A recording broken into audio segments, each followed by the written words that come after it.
Repercuta! Fala pessoal, Jade Tavares aqui em mais um episódio do Repercuta Podcast, esse espaço que eu recebo tanta gente massa para contar histórias, para conhecer mais de perto algumas trajetórias. E esse é mais um episódio sobre isso.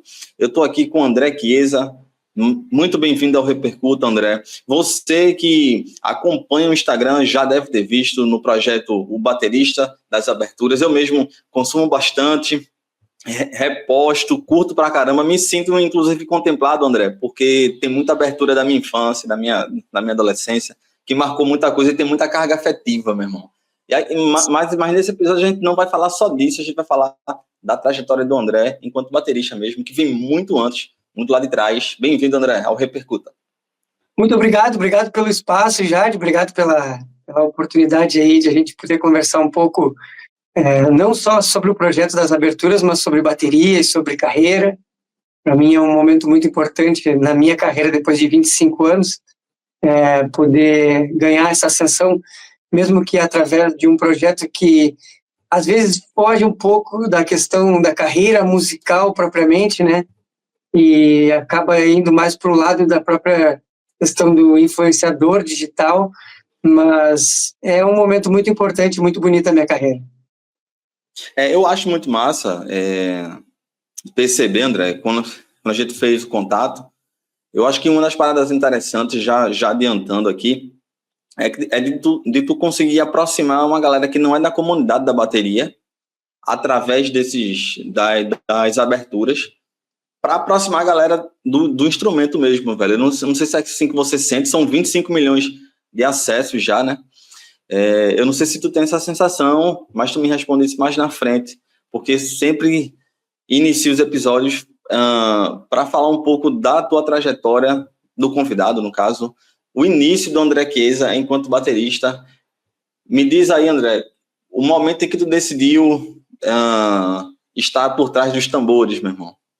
Então, começou em 2001, na verdade, mas eu comecei como percussionista, meio por acaso. Eu tenho um irmão mais velho que ele é músico, tecladista, produtor musical, tem estúdio lá no Rio Grande do Sul, e ele tocava num bar, todos os domingos à noite, e eu frequentava o bar pela facilidade, né, por ser meu irmão e tal, ele conseguia entrada para mim e tal.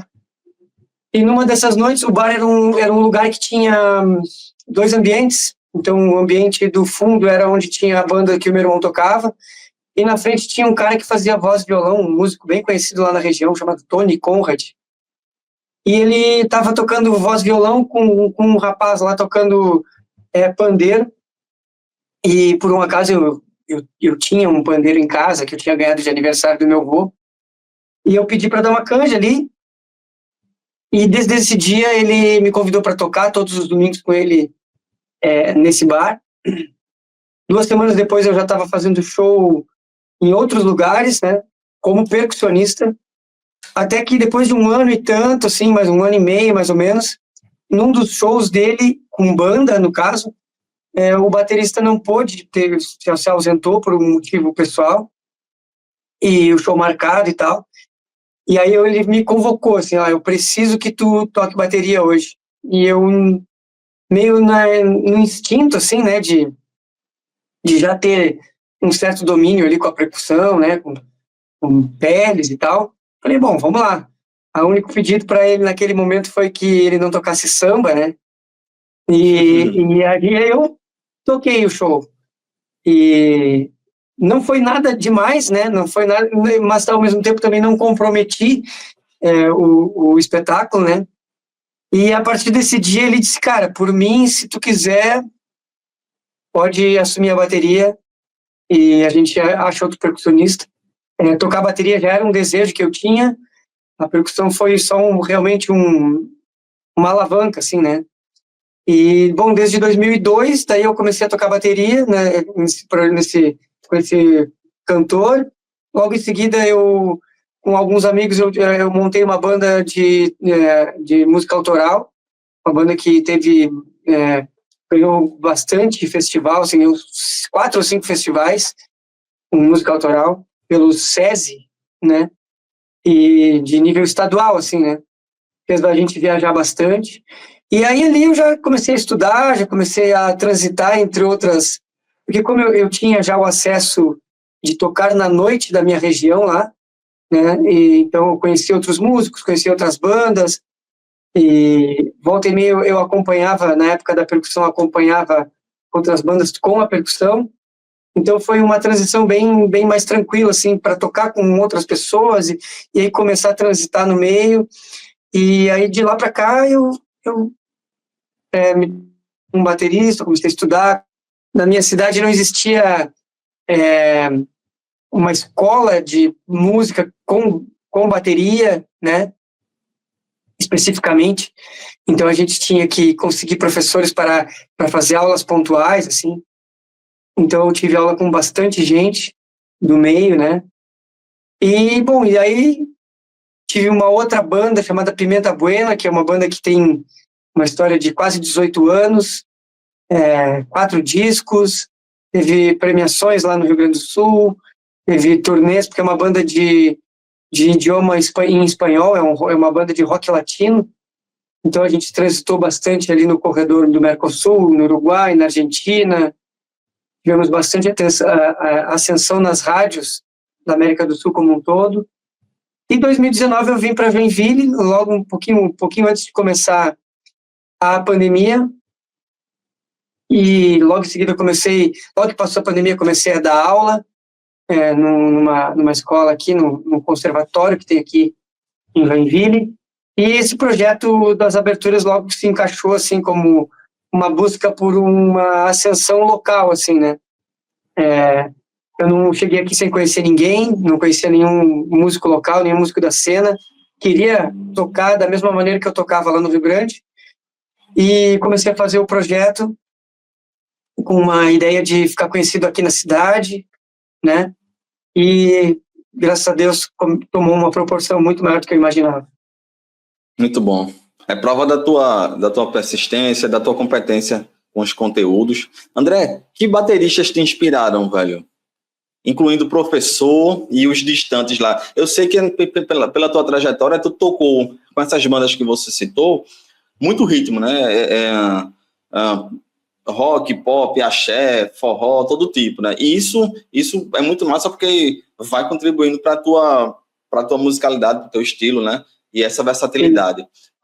Mas, assim, tem sempre aquele que a gente diz assim, não, esse cara aqui, né, me influenciou, esse cara aqui foi referência. Nossa, como é que foi pra Bom, os clássicos, né?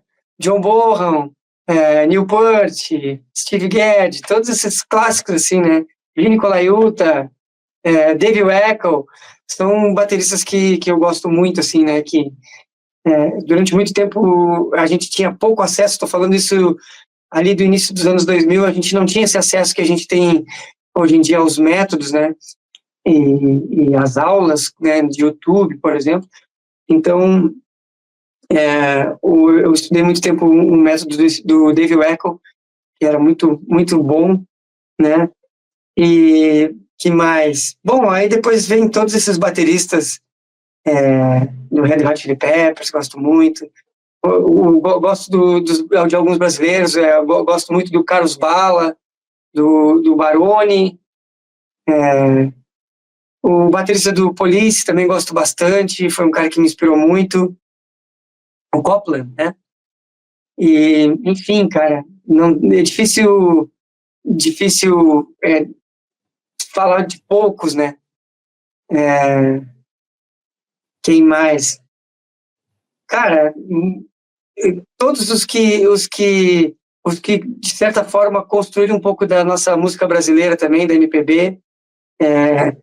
Muitos eu nem sei o nome propriamente, mas escutei muito, né? Bateristas do Djavan, enfim, essa galera toda aí da música brasileira e esses clássicos, né? André, fala uma coisa, com relação aos ritmos, você em sendo gaúcho, com relação aos ritmos de lá do Rio Grande do Sul, tu costumava tocar muito na noite? Como é que rola? Eu fico curioso porque eu curto muito, sabe, as mudanças assim, de ritmo para cada região do Brasil, assim, adoro, velho. A música brasileira é riquíssima. Então, eu não fui muito para a escola da música gaúcha, né? Mas eu conheci muito, até por ter que lecionar e dar aula, né? Então, muito dos ritmos gaúchos, ele vem do corredor do Mercosul, né? Do Pampa argentino, do Pampa uruguaio, né? A chacareira, o chamamé, né? A vaneira. Então, são ritmos que a gente, inconscientemente, a gente acaba meio que... já vem no DNA do gaúcho, né? A gente se cria nos churrascos de finais de semana, né? Ou com algum parente que mora para fora, que mora para o campo, que é muito comum, né? Por exemplo, eu tenho todos os meus tios, por parte de mãe, eles ainda moram no campo, no Rio Grande, né? Eles ainda tem criação de vaca, de gado, né? Que a gente chama de ovelha. Então, ainda carneiam o bicho, ainda fazem toda aquela lida do campo, né? Então, escutar música gaúcha é uma coisa muito natural para nós. A gente se cria desde a infância ali, brincando e durante os churrascos de final de semana, o que mais a gente escuta e a gente acaba internalizando isso, né? É a música gaúcha. Mas como músico, assim, eu até acompanhei um músico nativista que tocava um pouco de chamamé, assim, que é um ritmo mais voltado ao pampa argentino, né? Mas nunca fui um cara assim de ter como carreira assim propriamente a música gaúcha, né? Entendi.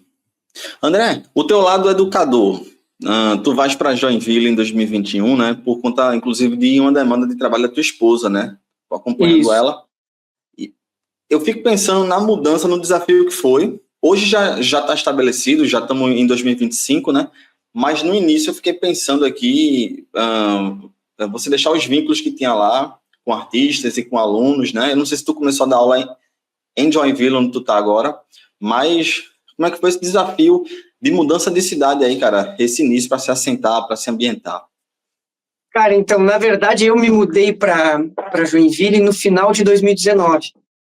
E eu cheguei 2 meses antes de começar a pandemia aqui. Mais ainda, mais desafiador ainda. Então, eu saí de Pelotas tocando numa banda lá, eu tocava e deixei a banda para vir embora. Uma banda que tocava muito na noite, assim, 2, 3 vezes por semana. E, ao mesmo tempo, eu já estava no mercado ali da região há quase 20 anos, mais ou menos. Então, eu conhecia absolutamente, olha, vou te dizer assim, quase que 100% da cena musical, da galera que tocava e tal, e basicamente, assim, tipo, de todos os estilos. Porque mesmo eu não tocando em banda de pagode, ou até em banda de música gaúcha, nativista, a gente circulava nos mesmos lugares, né? Então, às vezes era que eu tocava numa banda de rock, pop rock, então no primeiro horário era pop rock, e aí no segundo horário entrava uma dupla sertaneja, ou então entrava uma banda de pagode, então a gente acabava fazendo amizade com todos os músicos, né? E quando eu cheguei em Joinville, eu cheguei meses antes de começar a pandemia e ainda a gente veio para cá e a gente se mudou para um apartamento. Então, a minha bateria ficou literalmente, por 2 anos ela ficou desmontada, eu sem tocar com absolutamente ninguém, né? Sem tocar no instrumento, basicamente. E eu só vinha a montar a bateria depois de 2 anos que passou a pandemia e a gente procurou uma casa para se estabelecer, eu e minha esposa, a gente já vinha procurando, e encontramos uma casa onde eu montei esse espaço que está aqui hoje, que é o espaço do estúdio, né? Então aí é que eu comecei novamente a tocar, bem enferrujado, bem como se eu tivesse retrocedido muitos anos, né? Então eu tive que estudar primeiro para mim, para depois pensar em conseguir retornar. Eu até, por um momento, eu dei umas aulas lá no Sul, por pouco tempo numa escola, em alguns outros momentos eu dava umas aulas particulares, mas pouca coisa, com poucos alunos. Então, daí aqui foi isso, tipo, procurar uma escola para dar aula aqui foi também, de certa forma, me encaixar no meio, né, de uma forma não de estar na noite, de estar no palco, mas em vias de começar a conhecer, pelo menos as pessoas que frequentavam, quem eram os professores, esses professores tocavam, com quem que eles tocavam, como que funcionava o mecanismo da noite aqui, né? Então aí eu fui aquela coisa de enviar currículo, aquela coisa toda, e o que me levou a dar aula, o que me levou a entrar nessa primeira escola, porque foram 2 escolas que eu dei aula aqui, foi justamente essa carreira que eu tinha, né, de muitos anos e algumas premiações na área, né, e basicamente foi isso, assim. E aí depois de algum tempo eu comecei a conhecer as pessoas, aí montei uma banda aqui com músicos que não são daqui também, que também são, digamos assim, forasteiros, né, e também estavam procurando banda, algum vínculo com a música, e a gente montou essa banda aqui, e agora, né, depois de 5 anos aqui em Joinville, eu já consigo me inserir no mercado. O próprio projeto das aberturas também me vendeu bem aqui, né, então, às vezes eu chego nos lugares, chego numa loja de música, e o cara já me conhece, já acompanha o meu trabalho, né, então, tipo, até parceria com loja de música eu consegui aqui, por conta do projeto.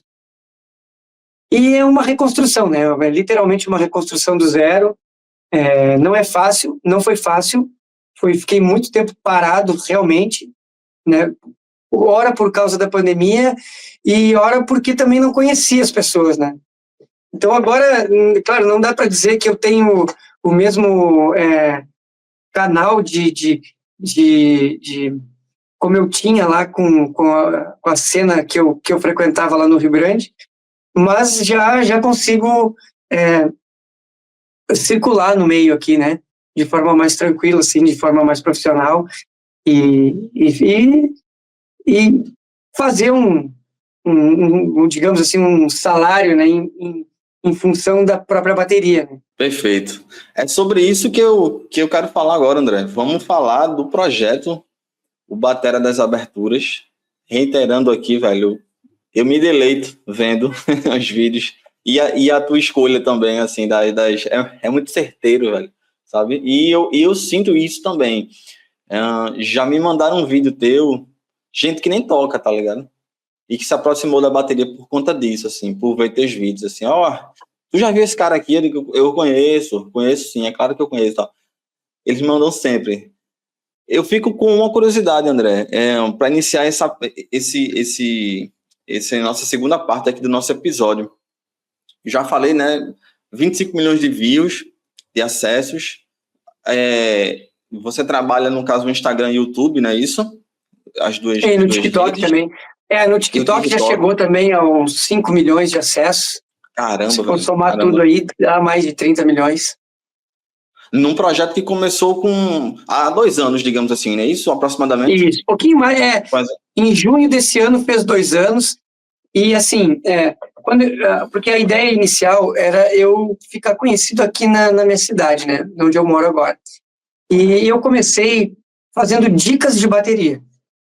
Sim. E, bom, fiz alguns vídeos e tal, e eu me deparei com um nicho muito já saturado, sabe?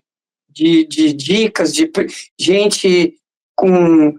Hoje a gente entra no Instagram e tu encontra crianças com 8, 10, 11, 12 anos de idade que tocam uma barbaridade. Tocam de uma maneira que, sim, que a gente leva muitos anos e não consegue tocar, né? E eu me dei conta que chimarrão tem essas coisas, né? Eu me dei conta que eu ia me tornar mais do mesmo ali, sabe? Mais um cara que dá dica de bateria, né? E, enfim, um dia eu vi um cara que tocava um violão erudito, eu não vou saber o nome dele agora, E ele fazia um medley, assim, com 8 ou 10 músicas no violão erudito, de forma com muita categoria, muita qualidade, e ele tocava temas de videogame. E era só ele tocando temas de videogame ali e tal, e emendava uma coisa na outra, assim, eu fiquei encantado com aquilo. E eu pensei, pô, eu acho que não vi ninguém, até aquele momento eu não tinha visto ninguém, que fazia algo parecido na bateria. E aí eu fiz um primeiro vídeo, se eu não me engano, acho que era a abertura dos Simpsons, alguma coisa do tipo assim. Dos Simpsons ou dos Thundercats, era um dos dois. E aí eu vi que esse vídeo, ele teve, sei lá, 10 vezes a mais número de visualizações do que todos os meus vídeos de dicas de bateria. E eu pensei, pô, tá aí o caminho, né? Acho que esse é o caminho. Até aquele momento, eu não tinha, eu estava naquela questão da bateria propriamente, de me mostrar como baterista, né? Mas logo em seguida caiu a ficha que o grande tópico do meu projeto não era bateria, era nostalgia, era a palavra-chave do projeto é nostalgia. Olha, eu sou um cara nascido nos anos 80, no início dos anos 80, e me lembrava de muitas aberturas, de muitas trilhas, de muitas coisas que eu assistia e que eu via qualidade na abertura, no encerramento, ou na trilha sonora, enfim. Falei, cara, eu vou fazer a pesquisa sobre nostalgia, não sobre bateria. Porque sobre bateria, né, a internet está cheia. Então, obviamente, claro que sempre que eu peguei uma abertura para fazer, eu tinha que mostrar excelência naquilo, né? Primeiro, para mostrar que existia um bom baterista por trás da escolha da nostalgia, e depois porque eu sempre eu tive muito medo dessa coisa dos haters, assim, né? Tomei muita paulada, assim, tomei muita pegada, assim, em relação a isso também, no início. E então, daí foi meio que essa vibe, assim, né? Colocar a palavra nostalgia em primeiro lugar e sempre que apresentar com excelência, assim. Massa. Digamos que esse dos Simpsons tenha sido aquele start, né? Aquele estalo ali, onde a partir daí Isso. começou o engajamento. Nisso tu já decidiu, assim, tu já no meio da pesquisa, tu já fez aquela listagem e saiu gravando. Como é que tu fez essa logística de vídeos, digamos assim, para poder manter o engajamento, né? E aumentar a galera chegando junto, né? Então, os primeiros, eles foram meio repentinos, eles não foram muito pensados, assim, nessa própria questão do engajamento ou da própria nostalgia. Isso foi se construindo, sabe? Ali pela quinta, sexta abertura, é que eu realmente me dei conta que eu precisava de abdicar de outras coisas e partir para isso, e pensar nisso. Como eu te disse, como eu sou um cara dos anos 80, eu sabia muitas coisas que eu tinha certeza que se eu fizer essa abertura aqui, vai dar boa, sabe? Se eu fizer aquela outra ali, vai dar boa também. Então, daí eu sabia que para manter o engajamento, eu tinha que manter uma consistência, uma regularidade. E aí começou. Aí eu fui escolhendo lá He-Man, Thundercats, Jaspion, Jiraiya. Isso que eu sabia que não tem, que ia bater e a galera ia curtir, sabe? Como eu te disse, a minha grande questão sempre era o medo de como eu ia apresentar isso. Lá no início, eu tinha uma plaquinha de 2 canais, né, que eu colocava um microfone no bumbo e outro perdido aqui no meio, entre o chimbal e a caixa. E tive que ir aprendendo essa coisa da mixagem, né, de como casar o som original sem a bateria com o som da minha bateria. Sempre foi um certo receio, mas ao mesmo tempo foi uma construção também. E, bom, e aí ao longo do tempo eu vim investindo também nisso, né? Não só na pesquisa, não só na questão da execução técnica, mas também do equipamento. É isso que eu fiquei pensando também. Com o passar do tempo, tu tivesse que aperfeiçoar mais as técnicas, gravação, tudo, né, para oferecer mais Sim. produtos assim, melhores, né? André, no meio da pesquisa e no meio dos posts, né, das gravações, alguma surpresa, digamos, algum tema que tu esperava que desse tal engajamento, mas deu muito mais? Alguma abertura que tenha uma grande relação afetiva para você, por conta da tua infância, da tua adolescência, algo desse tipo, velho? Cara, então, na verdade, a relação afetiva com 80% das aberturas, porque eu sempre gostei muito de assistir TV, que era o que se tinha para assistir, né, nos anos 80 e 90 ali. A internet começou lá pelo meio dos anos 90. Então, a gente assistia TV, né? Então, a relação afetiva total, assim, né? Com quase todas.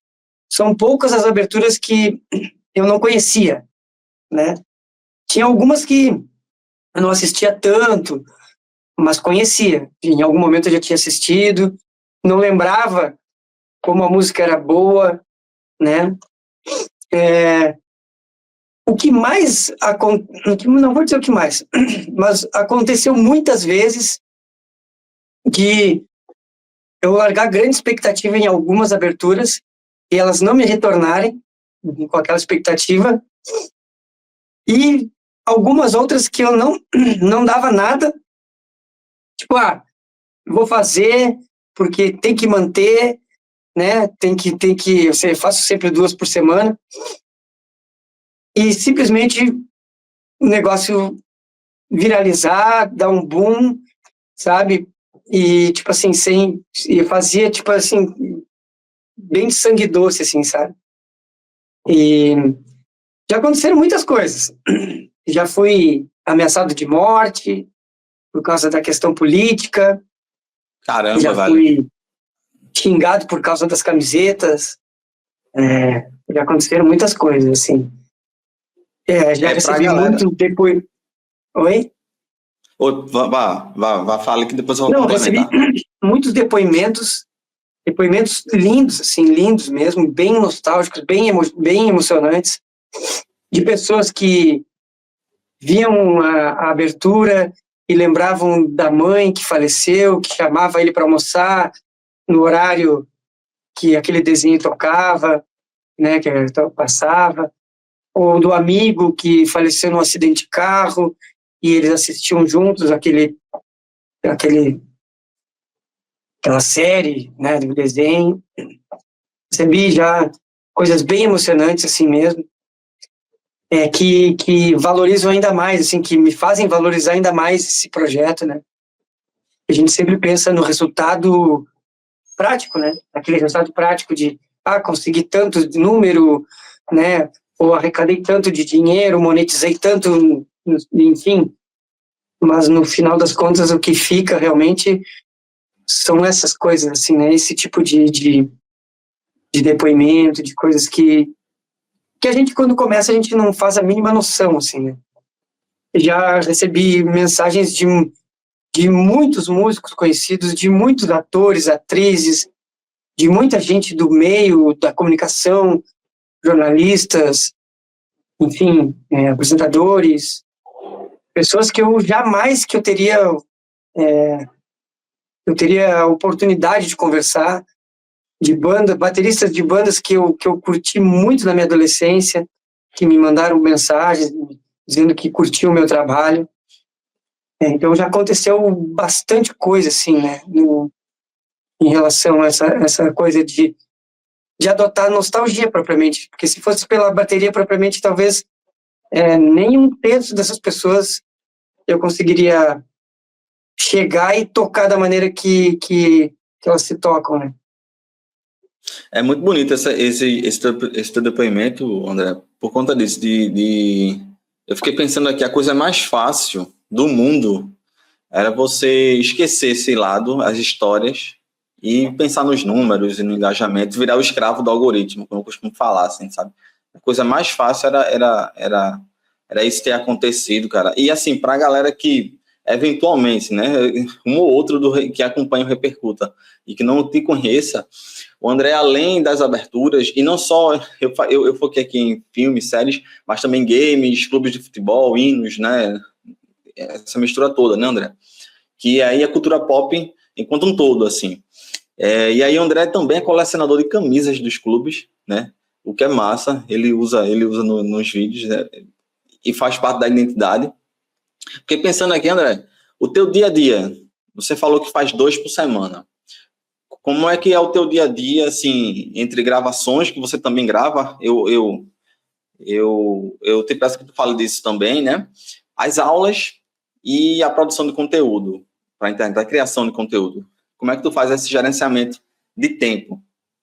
Então, até pouco tempo atrás, eu dava aula no conservatório segunda, terça e quarta, né? Durante alguns horários do dia, eram horários bem, bem picados, assim, né? Mas o resto desses dias eu já organizava a semana das minhas postagens, né? Minha mulher engravidou, né? Minha filha tem uma filha pequena agora, de 5 meses, e aí a gente viu a necessidade de eu ficar mais tempo em casa, em função de que se eu continuasse na escola lecionando, basicamente todo o meu salário da escola iria para pagar uma babá, para poder ficar com a minha filha, porque a minha esposa ela é médica e faz muitos plantões, passa muito tempo fora de casa, e se a gente tivesse que fazer uma escolha entre as profissões, entre os trabalhos desse momento da nossa vida, por uma questão até financeira, foi necessário que eu abdicasse da escola, né? Então, basicamente, hoje eu trabalho em casa, né? E não faz muito tempo que eu também consegui terminar não terminar, não digo, mas deixar o meu estúdio aqui pronto para fazer gravações online e tudo. E aí foi um momento que eu consegui fomentar isso ainda mais, né? Então eu acabei trocando um pouco essa ideia de dar as aulas. Hoje eu não dou aula, mas eu gravo muito em casa para diversas coisas, trilhas, músicas para fora. Tem uma galera do Rio Grande lá que às vezes me chama para gravar e eu gravo aqui de casa mesmo e mando. Eu tenho uma formação em artes visuais, né? E durante muitos anos eu trabalhei com a música, mas também com direção de arte em agência de publicidade. Então foi uma das coisas que eu voltei a fazer, esse trabalho de direção de arte. Então o estúdio também serve para isso, assim. Então eu consigo hoje trabalhar em casa de duas maneiras, né? Com a música, com a bateria, fazendo os conteúdos, que aí eu consigo espalhar mais essa coisa da gravação. Por exemplo, eu fazia em 2, 3 dias, eu fazia todo o conteúdo da semana.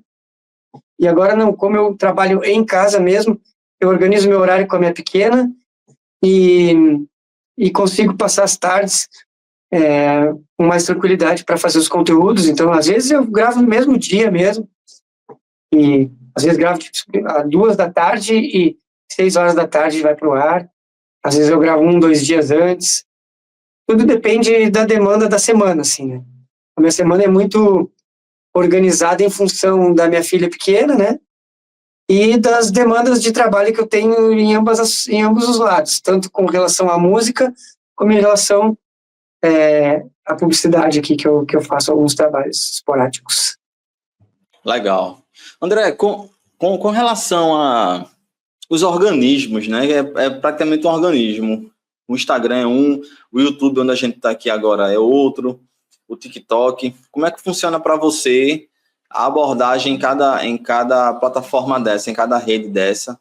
Se por algum motivo tu tem mais alcance em um, menos em outro, se tem algum ponto que é curioso, sabe? Nessa aceitação do teu conteúdo nas redes. A aceitação do conteúdo, ela é basicamente igual, assim, porque quando a gente faz, quando o apelo é a nostalgia, fica muito mais abrangente, fica muito mais fácil de chegar, né? Se eu tivesse escolhido colocar a bateria em primeiro lugar, talvez o meu nicho seria muito menor, né? O que acontece muito é em relação aos direitos autorais, né? O YouTube, por exemplo, ele corta mais da metade do meu conteúdo, assim, né? Mais da metade do conteúdo que a gente assiste no Instagram não tá no YouTube, e também no TikTok acontece a mesma coisa. No TikTok um pouco menos, né? Tem um pouquinho mais de aceitação em relação aos direitos autorais, mas também me corta muita coisa, assim. Então, tipo, aberturas que viralizaram muito no Instagram não aceita no TikTok, ou quando aceita até 1 minuto, e aí não pega direitos autorais, mas aí às vezes a abertura fica cortada, na metade, pá, tá cortada, entendeu? E eu acredito que seja porque o Instagram, como ele não monetiza, então ele acaba abrindo mais esse leque em relação aos direitos autorais. Tudo aquilo que monetiza, ele me breca muito, assim, me corta muito. Saquei. André, vê só, eu estava pensando aqui e eu vivi conversando, assim, tu falou da questão de acessar pessoas, lugares, a partir do projeto. Eu passo por isso aqui também no Repercuta. Você é uma dessas pessoas. A gente está conversando aqui porque o Repercuta conhece, a gente está se conhecendo, velho, e satisfação é enorme, sabe? De estar acessando pessoas, lugares, te perguntar, e assim, para mim o Repercuta foi essa união de música e comunicação, sabe? Eu que também sou jornalista e baterista, então juntei aqui, sabe, as duas coisas. Eu fiquei pensando, eu vivo conversando até com amigos, que a gente vive esse período nostálgico, mas não só das nostalgias passadas, digamos assim, mas tem as nostalgias, eu brinco dizendo que são as nostalgias de 2 anos atrás, assim, a nostalgia do mês passado, sabe? E aí é pensando nisso que eu queria te perguntar com relação a esse encontro de gerações. A galera mais jovem, no momento em que tu faz conteúdo de produtos audiovisuais mais recentes, isso também rola uma boa receptividade. E se tu recebe pedidos, velho, já são mais de 200 aberturas, mas acredito que vai ter sempre mais se o pessoal sugere muito, sabe? Ah, vai gravar aquela lá, aquela do sei lá, do anime lá que eu curto e tal. Rola muito isso, velho? Rola muito, muito mesmo. A todo momento, todo dia eu recebo várias mensagens com pedidos e com links. Te mandar o link aqui desse vídeo aqui do YouTube, abertura, sei lá, Machine Man. Hoje eu recebi de manhã de um cara, por exemplo. E, bom, aqui, ó, tem um quadro, né? Que esse quadro aqui foi colocado justamente para anotar todos esses pedidos que vinham, até para quando eu for gravar, eu olho para o quadro, vejo o que se encaixa nesse momento, porque eu estou sempre intercalando entre uma trilha de filme, uma trilha de videogame, uma trilha de desenho, uma trilha de programa de TV, para não ficar, para não repetir, né? Então aí eu já fiz também a caixinha de perguntas lá, onde a galera também pede muito. E é isso, assim, pedido tem a todo momento tem pedido de tudo que pode imaginar. Em relação às coisas mais novas, também, né, tem bastante coisa. Eu não fiz coisas muito novas. Olha, talvez alguma coisa tipo, sei lá, One Piece, alguma coisa do tipo assim, que é mais novo, que foi pedido de aluno na época que eu dava aula, que eram alunos adolescentes ali, e não tem tantas visualizações, não tem tanto acesso, porque eu acho que o meu público já está meio que constituído já dessa galera dos 30 a mais, né? Mas também funciona, algumas, dependendo do que funciona, mas realmente as coisas mais antigas sempre tem um número maior de abrangência, assim. Massa. Com relação à produção, André, digamos que tu escolha hoje, decidiu fazer a abertura, tu quer gravar. O teu método, como é que rola? Tu estuda primeiro, tu tira a música, tu já falou um pouco do setup, né? Eu vou querer que detalhe mais na frente, mas tu usa o Moisés também, né? Para retirar a bateria. Como é que funciona essa coisa da sincronia, assim? Tipo, tu decidiu gravar um hoje. Como é que é o teu passo a passo? Então, eu antes de tudo, eu baixo a abertura ali, jogo ela para o Moisés, aí destrincho ela, né? Jogo ela para o programa de gravação, boto em pistas e vou tocando junto com a bateria original, né? Eu começo tocando com a bateria original. Eu vou ali, vou ouvindo. Às vezes eu aumento o volume dessa bateria original para ela ficar mais latente no ouvido e vou entendendo aonde está a métrica de cada coisa, onde é a dinâmica de cada parte, né? Aqui, às vezes eu altero alguma coisinha ou outra em questão, tipo, por exemplo, tem muitas aberturas que a bateria é uma bateria eletrônica e ela é muito linear e eu penso, não, dá para criar uma dinâmica aqui, dá para abrir um chimbal, dá para jogar a mão para o ride e, claro, altera a versão original, né? Mas não ao ponto de alterar o contexto geral, né? Somente a dinâmica. E eu fico ali, vou primeiro toco para entender, para me adaptar à sonoridade da abertura, e depois eu vou indo pedacinho por pedacinho, porque eu gosto de fazer os arranjos muito voltado ao que está acontecendo, principalmente na melodia da música, né? Então, tipo, por exemplo, a gente pega uma abertura de tokusatsu qualquer, do Jaspion, do Giban, sei lá.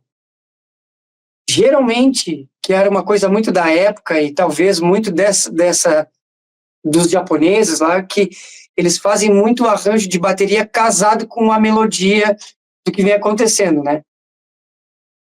Então já fica muito mais fácil. Às vezes eu não faço exatamente o mesmo arranjo, tem 2 tons, um surdo, eu faço o mesmo número de notas na mesma sincronia, mas em peças diferentes, né?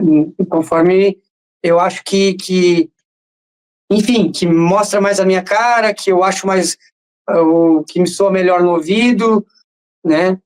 É muito do momento, assim.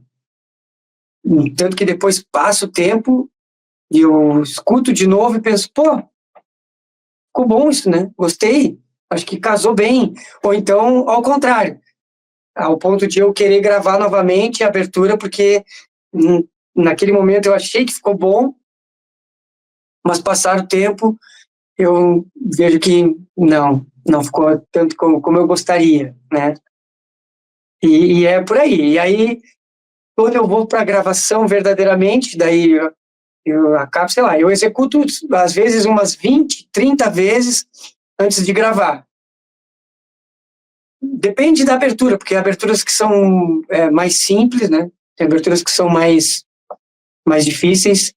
As que são mais difíceis, acaba que eu executo muito mais vezes, a ponto de exaustão, assim mesmo, de sair cansado do estúdio, de gastar 2, 3, 4 horas só executando a mesma coisa. E depois eu vou para o tira-teima, que é o principal para mim, assim, que é executar com perfeição, com pegada e com performance, né? Que fica gravado, né? Vira um vídeo, vira um áudio, e isso depois vai para o ar e a gente deixa uma vírgula e chove de comentários de todos os tipos, né? Então, daí eu vou para isso, assim. E Se basicamente é expor, isso. né? As A reações, assim. exposição... É um desafio também. Eu fico pensando nisso, você falou aí, levar horas, muitas vezes para uma abertura, para quem vê lá no celularzinho deitado no sofá, uma abertura de 1 minuto e meio que levou 4 horas só para o cara praticar aquilo, né? Que eu também fiquei pensando, da prática para virar performance, tem uma jornada aí, para não parecer você tocando ali, parece que tá preocupado com a abertura, não. Você tá tocando com metabolismo ali, velho. Não é fácil. Assim, porque tu tocar a abertura propriamente é uma coisa, tu performar é outra, né? Performar, que eu digo, não é se movimentar, não é exibicionismo, não. Performar é tocar com pegada mesmo, sabe? Tirar som da bateria, né? De verdade. Né? Não é só executar ali. Ter uma boa postura corporal, né? Enfim, tirar o timbre que tu quer tirar naquele momento, né? Da bateria, que tu pode tirar, né? E, então tem tudo isso. Então, tocar é uma coisa, e tocar com todos os elementos é outra, né? Por exemplo, eu sempre gostei muito do jazz, né? Mas eu sempre tive muita dificuldade. O jazz, ele te exige uma técnica muito apurada e que tu imprima muita velocidade, né? Então, por exemplo, eu gravei a abertura dos Jetsons. Eu demorei 2 semanas para gravar. Hein? Cara, 2 semanas. É um jazz acelerado. Porque, primeiro, que tem ataques que são completamente fora do tempo, que são no tempo do vídeo e não no tempo da música. Que é quando começa ali com toda a família na nave, e daí os ataques vão acontecendo quando cada integrante da família vai descendo da nave. Então, os ataques aconteciam naquele momento. Durante muito tempo, eu precisei praticar com o vídeo, olhando para o vídeo, né, além de tocar com a música, né? Senão não entendia onde é que estava aquele ataque, né? E depois de algum tempo praticando, que eu fui realmente conseguir começar a performar com ela, né? E aí eu tomei coragem depois de 2 semanas.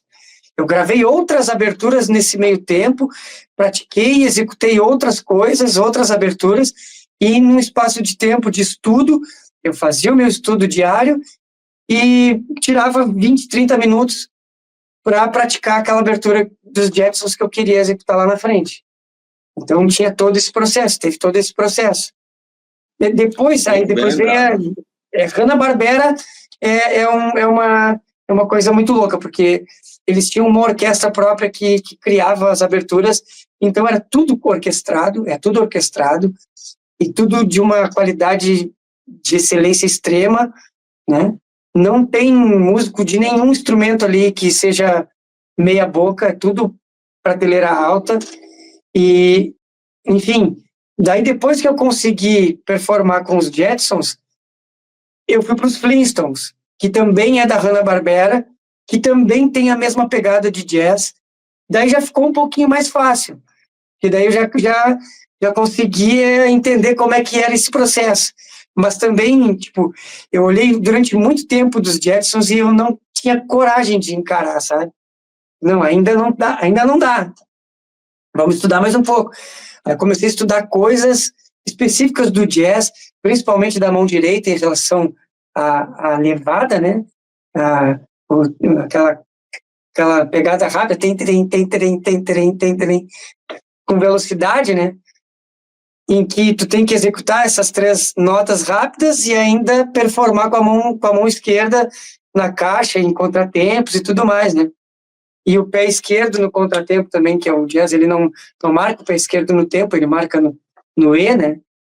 E então foi uma coisa de uma junção de coisas. Eu voltei o meu estudo ao jazz para poder performar nessas aberturas. né? Então foi mais ou menos nessa pegada, assim. Achei ótima essa abordagem, André, para a gente citar outras companhias, outros produtos audiovisuais que tu já tenha gravado. E nessa esteira, né, de coisas muito interessantes que tu falou, de ter muitas vezes o guia ser o vídeo e não o áudio, né? Já tem outras que apenas tu nem precisa olhar para o vídeo, acredito eu, tu toca tranquilamente, né? Ali é só executar aquela peça, aquele trecho lá, né? Tu poderia citar mais exemplos no sentido da facilidade e no sentido do desafio?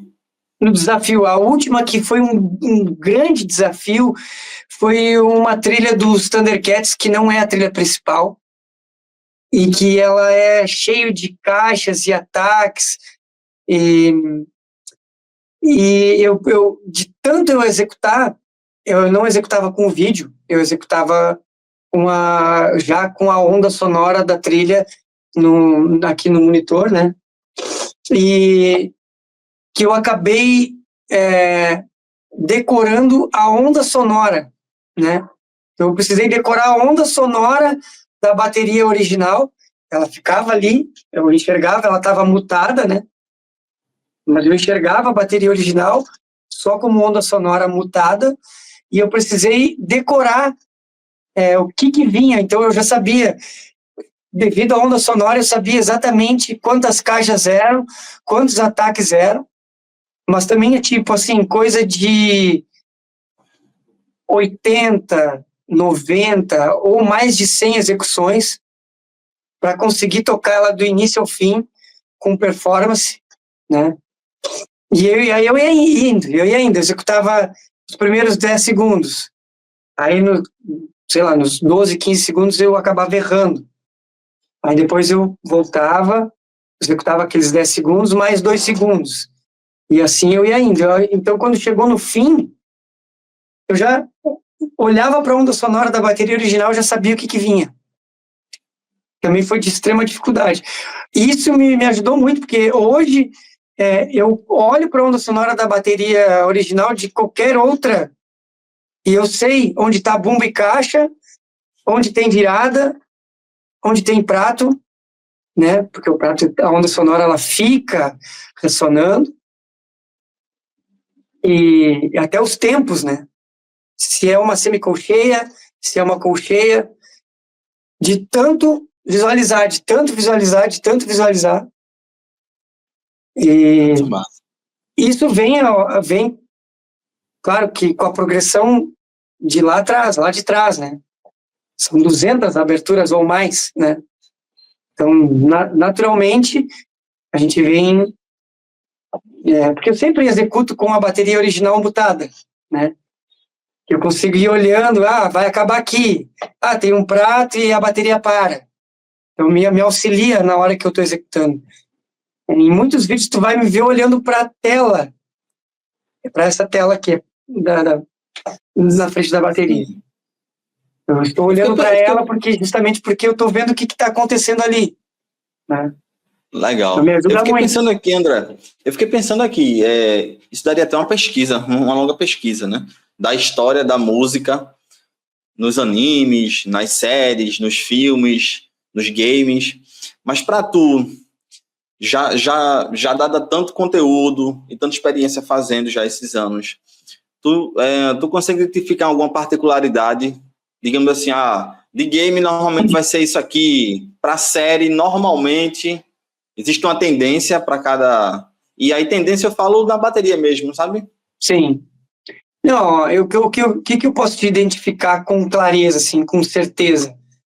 Os desenhos mais antigos, bota aí dos anos 80 para baixo, final dos anos 80 para baixo, quase todos, eles eram, as trilhas vêm de orquestra. Muitos, Hanna-Barbera, todos eles, né?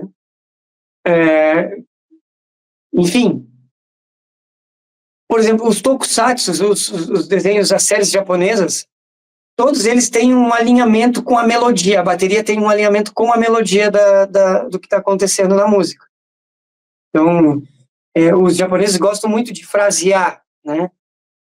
A gente fazer tarará, tarará, e a bateria faz junto parará, parará. Então, se pegar Giban, Jiraya, Jaspion, até os mais antigos ali, Ultra Seven, Ultraman, enfim, os Super Sentai ali, os Changemans, Flashmans, quase todos eles, a bateria é muito casada com a melodia do que está acontecendo. Às vezes com a melodia da própria voz, mas muitas vezes, ou grande parte das vezes, com a melodia de guitarra. Sempre tem um arranjo de guitarra que chama a virada, que chama a próxima parte, a próxima dinâmica, né? Que chama o fim, ou que serve como a virada do início, né? Para começar o som. Então, isso é muito categórico. Eu já sei que se eu pegar uma abertura de Tokusatsu, provavelmente vai ter frase de bateria casada com a guitarra. Vai ter um casamento ali entre eles. E os desenhos antigos, provavelmente vai ter alguma coisa de orquestra, né? Às vezes, tanto que tem aberturas que é difícil de executar. Por exemplo, já me pediram muitas vezes Dungeons Dragons, que é como é que... Acho que Dungeons Dragons é o... Caverna do Dragão. Caverna do Dragão. Caverna do Dragão. Adoro, cara. Então, Caverna do Dragão não tem como tocar na bateria. A não ser que eu invente um arranjo específico que não tem como. Porque ele é totalmente orquestra e a bateria quase não existe, são rufos de caixa, entendeu? Sabe, tipo, não tem muito o que fazer. E, pô, eu tenho certeza que se existisse uma trilha, seria viral, sabe? Porque é um desenho que marcou totalmente uma geração, né? Então, eu não consegui encontrar ainda um caminho para tocar algo que eu possa representar o Caverna do Dragão, entendeu? Por exemplo.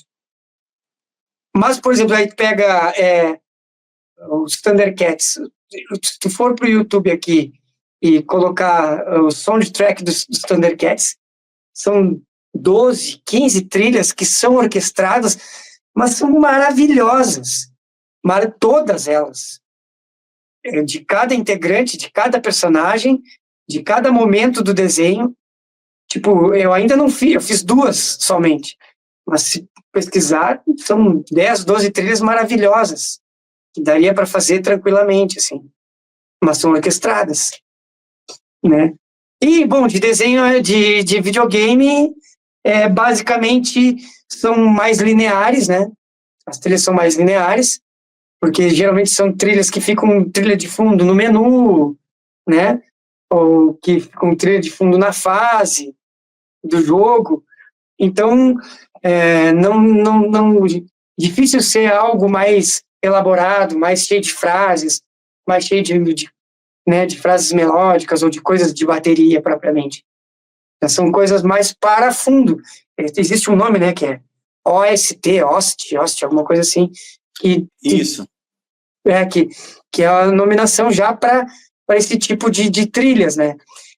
Então, são geralmente quase que 90%, 100% são baterias eletrônicas, que tem mais ou menos 1 minuto e meio e ela fica se repetindo ao longo do tempo, né? Então, são coisas mais lineares, são coisas mais, de certa forma, mais tranquilas de fazer. Tu elabora um bom groove, né? Pensa num groove bem elaborado ali, que não fale mais do que precisa, né? Porque eu tenho muito isso, assim, tipo, eu sou baterista, gosto de excelência na bateria, mas eu toco para a música. Eu não coloco notas a mais. Já recebi críticas por isso, já recebi muitos elogios por isso, né? Mas eu sempre vou nessa dinâmica. A música... é legal que você coloca na frente a música, né? Assim, sim, normalmente a galera põe a performance em cima e quer compor coisas que não tem nada a ver. Exatamente. Eu estou ali pela música, por aquela música, não pela bateria. Claro que existem momentos que a bateria aparece mais, existem momentos que a bateria quase é nula, né? E eu respeito exatamente aquilo que acontece ali na música.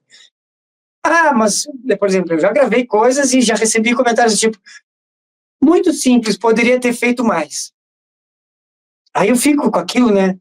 Que aquilo martela a gente um pouco, né? Será que eu poderia ter feito mais, realmente? Daí depois é uma questão de reflexão, né? Não, mas o que tem ali? Tem X coisas. Então por que eu vou colocar mais do que X coisas, né?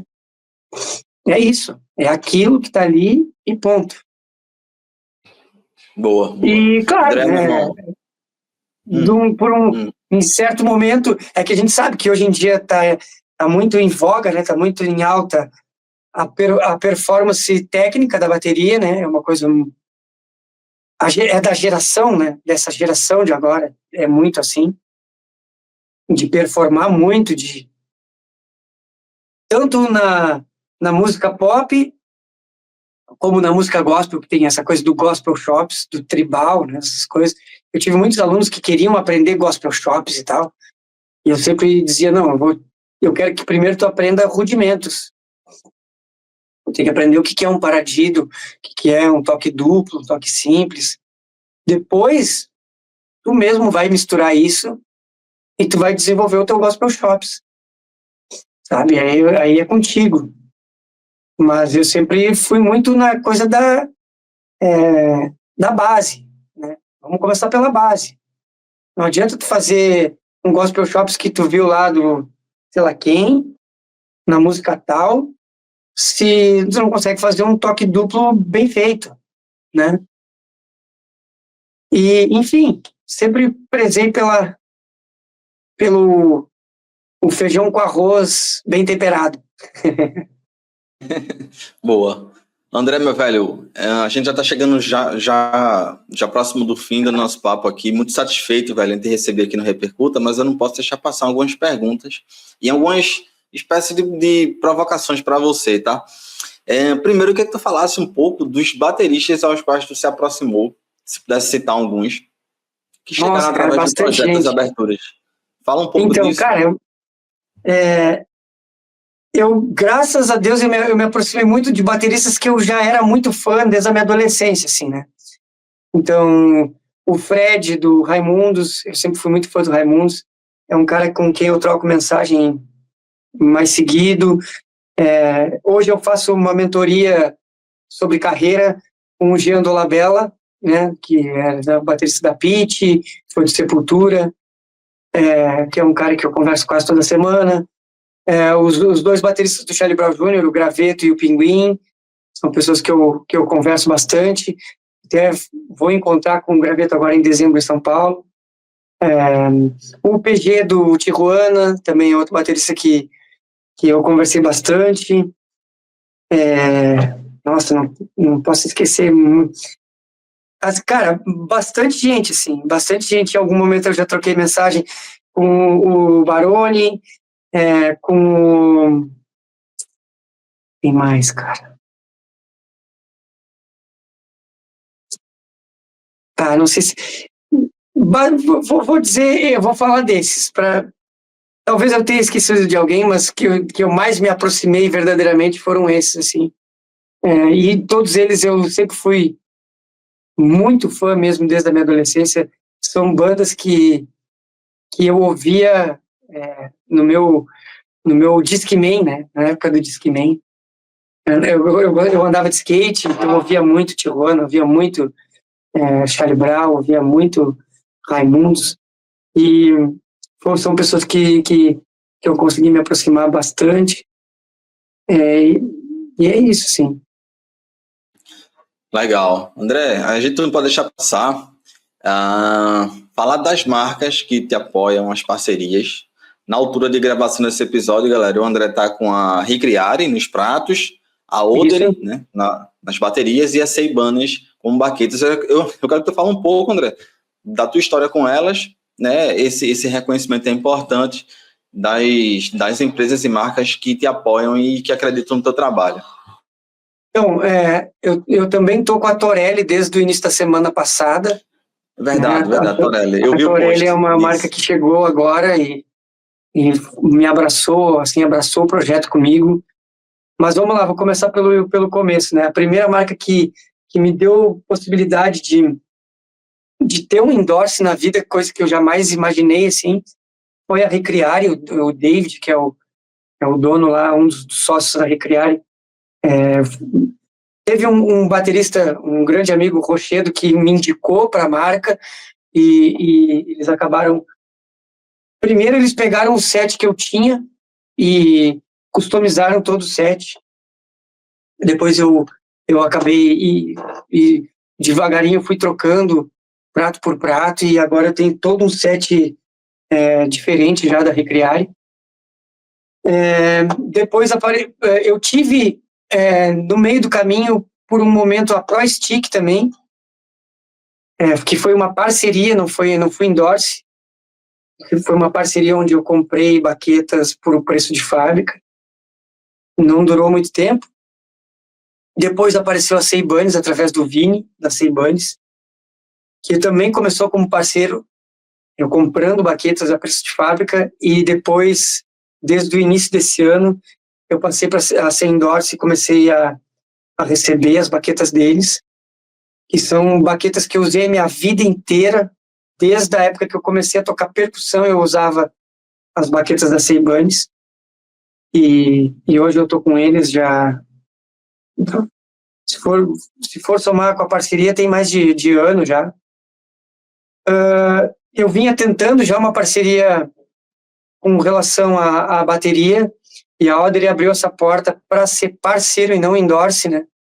Então a Odre foi meu parceiro até pouco tempo atrás, onde eu fiz essa bateria custom com eles, e eles me deram um desconto de fábrica que foi muito importante mesmo, assim, para eu conseguir realizar o sonho de ter uma Odre custom. E por último a Torelli, né, através da Valéria. Não, Valéria não, Vanessa, não posso errar o nome.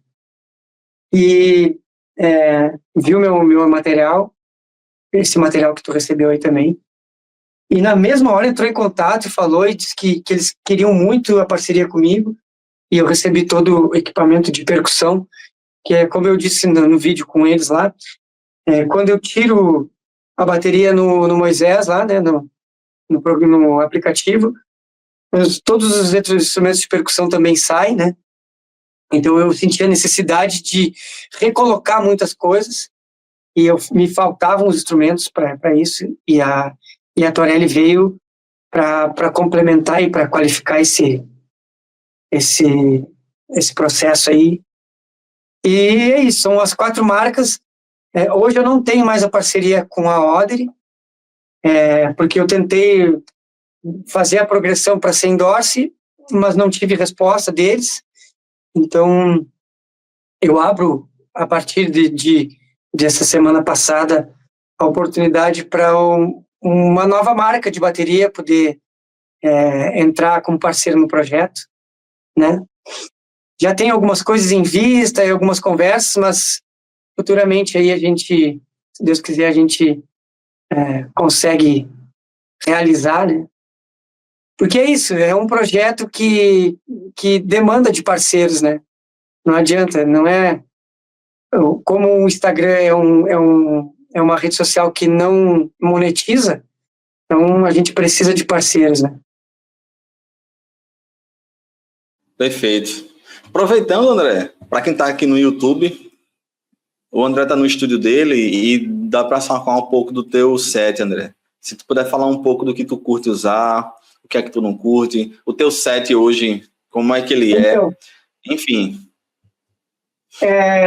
Eu tenho 2 baterias, tá? Eu tenho uma Yamaha e tenho um setup um pouquinho diferente, que é a bateria que até a metade do meu perfil aí, de todas as aberturas, é ela que tá.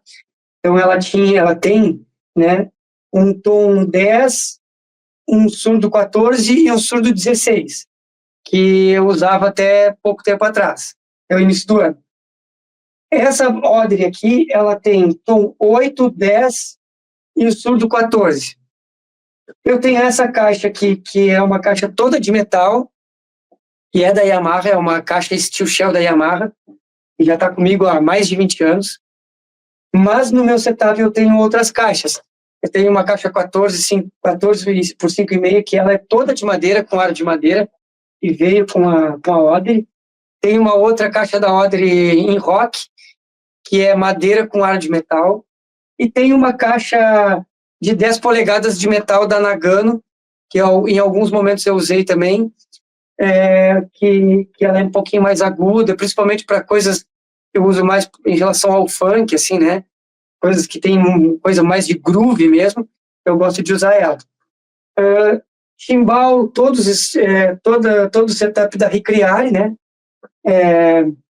Quase todos, eu fui alterando ao longo do tempo. Eu usava Liga B20 em quase todos os pratos, mas aí, como eu tenho a mão um pouquinho pesada, eu acabava trincando muito prato. Então, daí, por uma recomendação do David da Recriare, eu acabei voltando para os pratos B8, Liga B8. Então, quase todos os pratos são Liga B8, a não ser o meu chimbal, que é B20 ainda, que é um chimbal que eu tenho há muito tempo.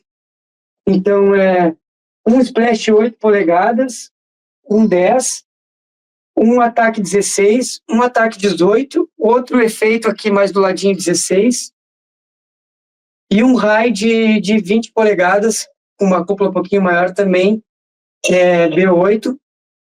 Aí eu tenho, que eu tirei daqui por causa do espaço, eu tenho uma China de 12 polegadas, que é o último prato que eles me mandaram lá, e tem uma outra China de 15 polegadas, e dependendo do que eu vou tocar, eu altero elas, né? Basicamente é isso. Bumbo 20, né? Aí eu uso pedal duplo, não que eu use sempre, mas quando precisa, né? E agora, como a Torelli mandou suporte, eu tenho mais um terceiro pedal aqui no meu pé esquerdo, que é o Cowbell da Torelli, né? Que se usa muito para coisas de música latina, enfim, de música nordestina. Eu também consigo usar bem. Antigamente eu usava um Cowbell também aqui preso no bumbo, mas aí, como eu recebi esse suporte, eu acabei tirando ele daqui e jogando ele pro meu pé esquerdo. Basicamente é isso. Massa, massa, massa. Muito bom. Eu não poderia deixar passar a pergunta baterística da lupa, do microscópio baterístico, para mostrar a tua assinatura e teu estilo aí para a galera. André, te agradecer mais uma vez por estar aqui trocando essa ideia. E duas questões que me veio na cabeça, cara, e que eu adoraria te ver fazendo. Eu gosto de me associar e de me aproximar de gente que tem projetos que são benéficos, que fazem o bem, velho, sabe? Isso faz muita diferença, que corre do mercado da treta, digamos assim, sabe? Que a gente vive. E então estou satisfeitíssimo de estar trocando essa ideia contigo. Fiquei pensando aqui, cara, existe alguma pretensão de tu fazer o que eu adoraria que acontecesse e ver mais uma etapa do teu sucesso? Tem alguma pretensão de fazer algum workshop, alguma apresentação em tocando essas aberturas ao vivo? Fiquei pensando nisso, sabe? Que seria muito foda ver isso. E segundo, que eu fiquei pensando aqui no caso dos games, eu fiquei pensando assim, e se de repente o André juntasse as músicas das fases do game e fosse tocando assim em sequência, sabe? Se ia rolar. Interessante. Ou então as músicas do filme, né? Ia ser muito massa, velho. Eu fiquei pensando aqui e fazer essa provocação aí. Então, sobre apresentações, né? É uma coisa que eu tenho tentado alinhar com as marcas, principalmente pensando nas feiras, né? Para fazer uma apresentação curta, né? Que abrangesse um pouco de tudo, assim. Nesse momento da minha vida, assim, da minha carreira, como eu falei que eu estou fazendo uma mentoria com o Jean Dolabella, né? Em busca de play mesmo, de sair para tocar, né? De ser de conseguir alguma indicação para tocar com algum artista, enfim, alguma porta que se abra aí posteriormente para sair para fazer turnês e tudo mais, que é um grande sonho da minha vida, assim, né? E que eu tenho usado muito o próprio projeto das aberturas para alcançar esse sonho. Em relação a fazer esse mix todo, ele é muito interessante, mas depende para que tipo de plataforma, né? Por exemplo, se eu for pensar isso para o Instagram, não vai funcionar, porque a galera é dedo veloz, né? Então, é isso, assim, tipo, são vídeos curtos, não dá para ser vídeo longo, porque a galera não assiste.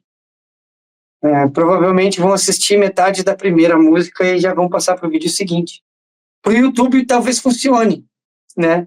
Mas aí também vai depender dos direitos autorais, se eu vou conseguir liberação, né, para que isso tenha liberdade de ascensão, assim, né? Se o direito autoral do próprio YouTube não vai me privar, que acontece muito, É verdade. né? Seria interessante, seria muito legal. Isso em show, isso é massa. Para ao vivo seria muito interessante, e é uma coisa que eu já fui também instigado nessa mentoria para fazer isso em relação às marcas, né? Agora, por exemplo, na semana passada teve o Conecta, que eu estava em viagem com família e não pude ir, mas sim, poderia ter acontecido lá, por exemplo, poderia ter acontecido no TDT da Tajima também, que aconteceu agora há pouco tempo, né? Mas eu ainda estou nessa ascensão em relação até às próprias marcas, né? As marcas têm já o seu cast de bateristas, né? Lá no seu primeiro escalão, e eu estou chegando agora, né? Então não é tão fácil assim de conseguir essa parceria lá na feira com a marca e conseguir essa apresentação e tudo mais. Mas sim, obviamente, se fosse instigado para fazer isso de forma ao vivo, com certeza faria e seria muito legal, assim, muito legal e muito especial, sem dúvida. Espero que aconteça, torço para isso, velho, e desejo ter sucesso, André. Tá, meu irmão? Muito obrigado por ter participado, André. Muito obrigado. Deixa um recado aí para a galera, meu irmão. E o que precisar é só chamar, estamos aqui.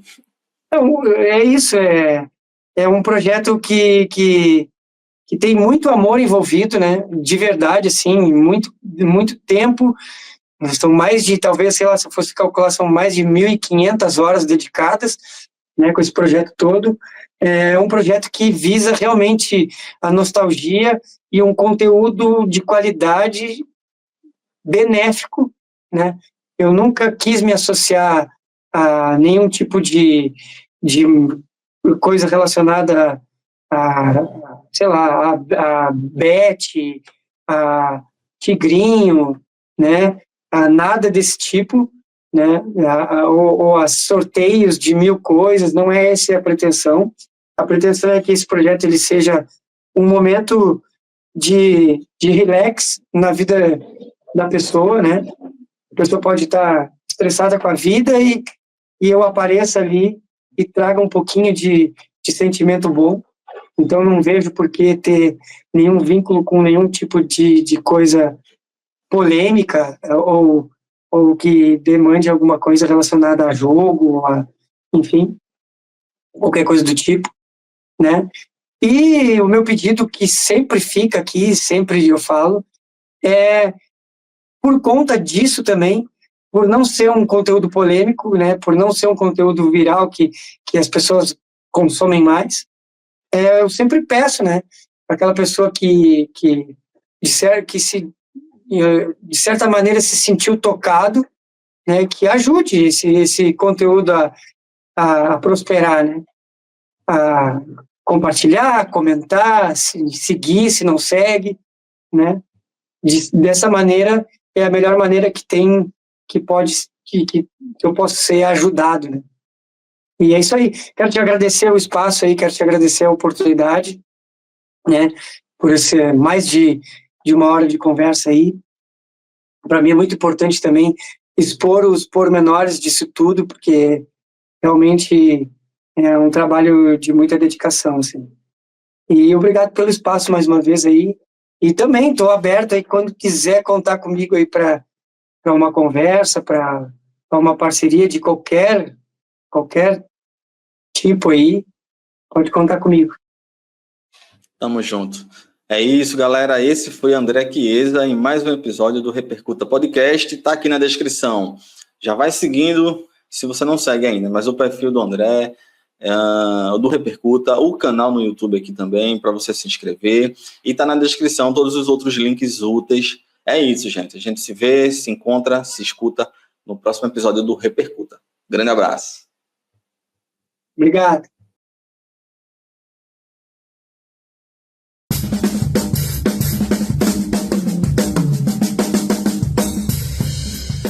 Repercuta!